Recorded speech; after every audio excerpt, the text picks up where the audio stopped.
Lesson number 3, the unit circle. Okay, now when I was a gal your age, I used to think that the unit circle was an actual thing.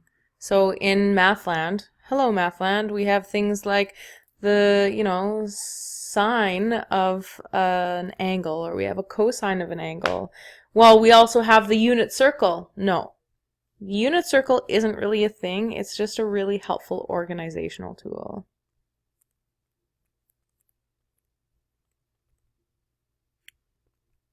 But that's it, okay? There's no such thing as the unit circle out there in the same way that there is something like a logarithm or a radical in Mathland. So it's just a helpful organizational tool to help you actually memorize a whole bunch of exact values for trigonomic ratios. So I just want to remind us, you can do this on the top of the page or wherever. You don't have to write this down at all if you don't find it helpful. So we have this, and we have our terminal arm. In fact, why don't we do this in the fourth quadrant here? So if we were to want to find out what the the trigonometric ratios would be, I would say that sine, so if this right here is our angle, and this is our reference angle right here, boop, I would say that the sine of theta is opposite over hypotenuse. But we've named these things something a little bit different. Okay, this is our y value because it's the vertical. This right here is our x value, which is our horizontal, and we've called this the radius.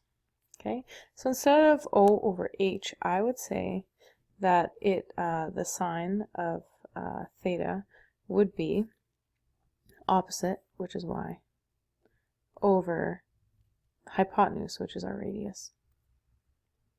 Cosine theta is our x over our r, and our tan theta is opposite over adjacent, which will be y over x. Okay, so these right here are the things that are going to help us in the next little bit.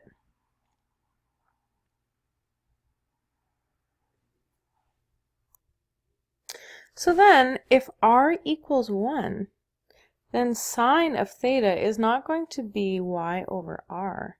It's just going to be, it's just going to be y over 1, which is simply just our y value. How awesome is that? And instead of x over r, we said that r is 1, but x over 1 is simply just x.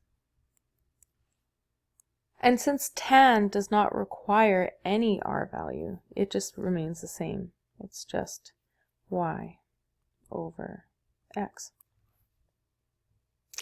So if that's true, if the radius equals 1 and sine theta is y and our cosine theta is our x value, then let's use that to help us in finding when our reference angles are various things. So for example, if our reference angle here was 90 and this is where the origin is, and we said that the radius is always going to be 1. So that means that these points here are pretty important. This is 0 degrees, this is 90 degrees, this is 180 degrees, and this is 270 degrees, and we're all the way back to, you got it, 360 degrees. So that means that the coordinate points here are going to be 1, 0. So what does that mean? Let's zoom back out here. It means that our x-coordinate is our x-coordinate is our cos. So that means that the cos of 1, the cos of 0 is 1. And the sine of 0 is 0. What about this coordinate point here? We have, I'm going to switch back to my pen. this point right here is 0, 1. If this right here is our origin. So that means that the cos of 90 is 0, and the sine of 90 is 1. With 180, the point here is negative 1, 0. So that means that the cos of 180 is negative 1, and the sine of 180 is 0. Go ahead, check your calculators. I'm not making this stuff up. It's true. If you wanted to, you can pause and check it with your calculator. The coordinate point here is going to be 0, negative 1. So that means that the cosine of 270 is 0,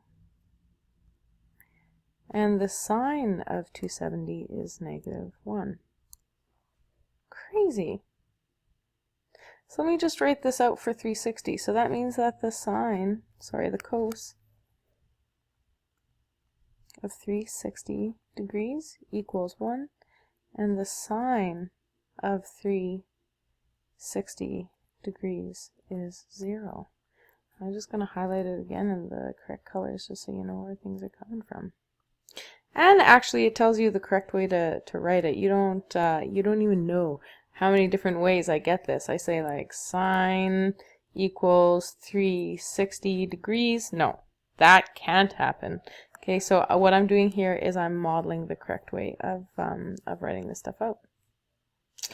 Okay, so that's the first kind of set of reference angles that's important when your reference angle is 90. The next one is 45. So when you have an angle of 45 here, it means that you're going right smack dab in between those two. Now I didn't do a super fabulous job of that, but here it is in quadrant 2, here it is in quadrant 3, and here it is in quadrant 4. Now, if I were to give this the length of 1, which doesn't really correspond with the idea of that this right here, these two values right here are actually the things that are supposed to be 1, but just go with me for a little bit. If I said that this was 45 degrees and this was 45 degrees, that means it's an isosceles triangle. So that means that this length here is also 1. And since we know our right angles here, we can use our Pythagorean theorem. This is the square root of 1 squared plus 1 squared, which is simply going to be the square root of 2. So if I were to say the cosine of 45, not the cosine of theta, the cosine of 45 equals cosine is adjacent over hypotenuse, so that's 1 over root 2. And if I were to say the cosine or the sine of 45, okay, I would use this angle. It's the opposite over hypotenuse. So that means that the coordinate point here for the reference angle theta r equals 45 degrees. I would say on the unit circle, this would be 1 over root 2, 1 over root 2. Why? Because the cosine of 45 is 1 over root 2. And the sine of 45 is 1 over root 2. So now let's think about our cast rule here. C-A-S-T. So in the second quadrant,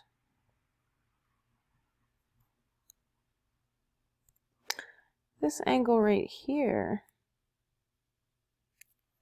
in quadrant 2, we're going to have 180 minus 45. 180 minus 45 is 135 degrees. So then what I'm going to say is I'm going to say the cos of 135 is 1 over root 2, but I know that sine is the only thing that's positive in that third quadrant, so I'm going to say that it is negative, and the cosine, or sorry, the sine of 135 is going to be positive in the second quadrant, so positive 1 over root 2.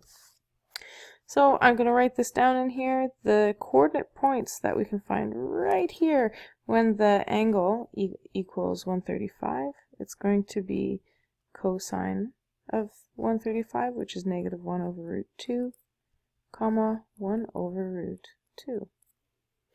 I'm just going to highlight the things I need to highlight in the correct colors. Now let's also think about this. My x values are negative, so that means my cosine is negative. My y values are positive, so that means that my sine is positive.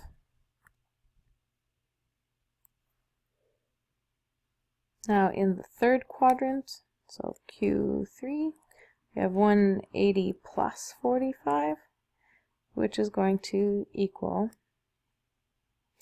225 degrees. So the cos of 225 equals, are we going to have positive or negative 1 over root 2? Well, both sine and cosine are negative. So that's the third time I've done that. Did you notice that? 225 equals negative 1 over root 2. So here the coordinate point is going to be negative 1 over root 2 comma negative 1 over root 2. I'm going to highlight it in the right ways.